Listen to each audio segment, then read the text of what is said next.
Hello everyone, welcome to my channel.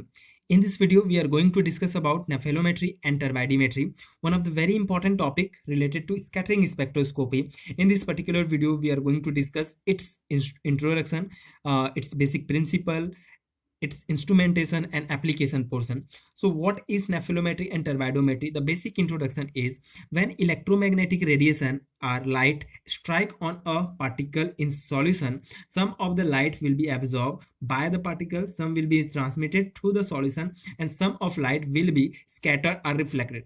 Okay, these are the basic concept that works these are the basic concept. In this concept, nephelometry and turbidometry are work. So basically what happened, it's give a like we take a sample. So sample are made from particles, and when electromagnetic radiations or light strike on that sample, some of light are absorbed by that particle, and some of the light will be transmitted through the particles, and some of light will be scattered in different angles by the particles. Okay, so these three kind of situations have made when electromagnetic radiation strike on any sample.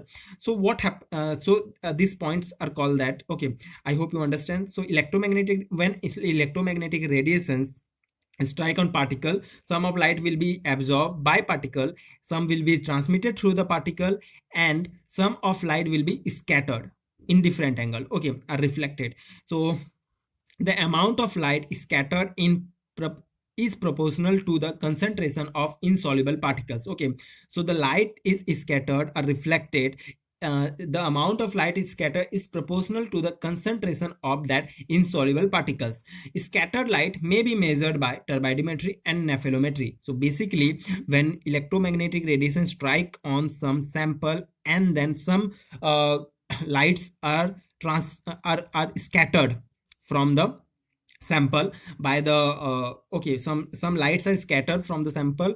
So scattered light may be measured, that scattered lights may be measured by turbidometry and nephelometry. These are the basic introduction of that. And some important point is, when the light is incident on a solution containing suspended particle, the fraction of the light is scattered and remaining is transmitted. If we yeah, that's that in above point we discussed. So if we know the intensity of transmitted radiation, then we can have quantitative analysis of sample.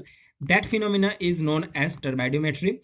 And okay, so what is turbidometry? Basically, when we know the intensity of transmitted radiation, then we can have quantity analysis of that sample. So that phenomena is known as turbidometry. But if we know intensity of scattered radiation, okay, we know, if we know the intensity of transmitted radiation, then we do the quantity analysis of samples. So that phenomena is known turbidometry. But if we know the intensity of scattered radiation, then we can also have analysis, quantitative analysis. This phenomena is known as nephelometry. Okay, so these are the basic introduction about nephelometry and turbidometry, and these are the basic concept that's work in that concept. Nephelometry and turbidometry are works. Okay, so now the principal part of nephelometry and turbidometry.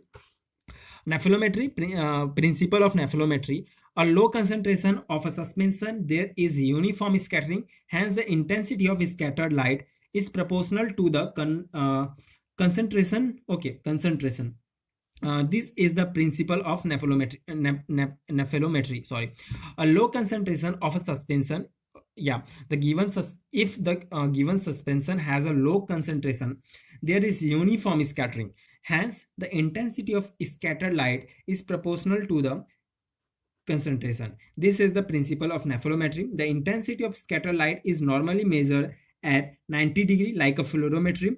It can also be measured at any convent angle like 45, 60, 35 degree, etc. Okay, so this is the principle of nephelometry. In this particular principle, nephelometry is our work, nephelometer our work. Okay, turbidometry principle is, at high concentration of a suspension, scattering is not uniform and light is scattered in all directions. Hence, it becomes difficult to measure the intensity of scattered radiation at all angles. Hence, scatter is intensity of transmitted light is measured at 180 degree. These are the principle of turbidometry.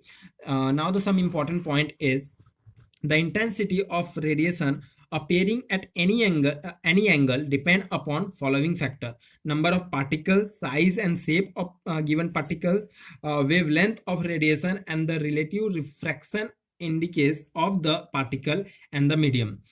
Okay, these are the some important factor that affect the intensity of radiations when appearing at any angle depend upon the following factor. Okay, so when intensity of radiations appearing at any angle, this factor that depend in these four types of important factors. Okay, these are the important points of that principle.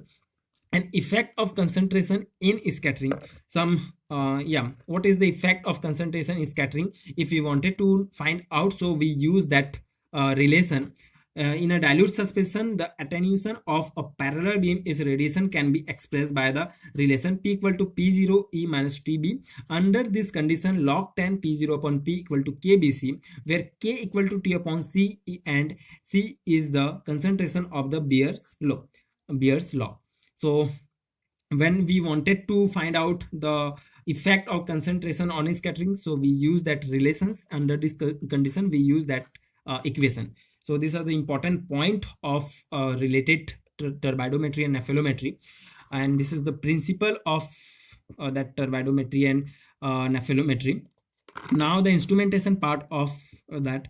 So the instrument called as turbidometer and nephelometer, we use turbidometer and nephelometer instrument. The basic component of instrument are radiation source, sample cell, detector, readout device. Okay, these four kind of important part of instrument, that any kind of instrument that we use, turbidometer and nephelometer. So the basic components are radiation source, sample cell, detector, readout device. What is radiation source? Ordinary tungsten filament or mercury can be used as a radiation source. So radiation source is used to produce electron beam. We use electromagnetic radiation in turbidometry and nephelometry. So we use tungsten filament or mercury in radiation source, and that will be produce electromagnetic radiations. Sample cell, the cell made from glass or plastic are used for study. Rectangular cell, when we use cells which are made from glass or plastic for use for study in nephelometry and turbidometry. Rectangular cell are used in turbidometry, and semi-octagonal sample cell are used in nephelometer. Okay, two kind of cell we use in both instrument. Rectangular cell are used in turbidometer, and semi-octagonal sample cell are used in nephelometer, and these are the radiation source, and this is sample cell we use in turbidometer, and these are the radiation source and sample cell we use in nephelometer. So these are the basic point of instrument. Now the schematic diagram of schematic diagram of turbidometry. We use light source as a radiation source and sample cell, and there is photocell. So what is photocell? Is a kind of sensor that allow us to detect light, and we use variable resistance. So variable resistance, it is an electronic compound. It is applied in an electronic current for adjusting current resistance to control voltage. So basically a variable resistance is used to control the voltage of all instrument. And then fourth important part of that instrument is meter. By using this meter, we read out our signal, we read out our output when we use that turbidometer. And schematic diagram of nephelometry. Nephelometer light source is radiation source, and we use filter paper first, sample cell, and then filter paper 2, and photocell. Is photocell, as I said, is a sensor that allow us to detect light. So, and photocell, and then variable resistance, it's also control voltage of that particular instrument, and we use meter also. So these are the important schematic diagram of nephelometry. Now the application portion of turbidometry and nephelometry are quantitative analysis. Very small size particles are difficult to filter and also difficult to estimate. Okay, so the important application of turbidimetry and nephelometry are: first is quantitative analysis.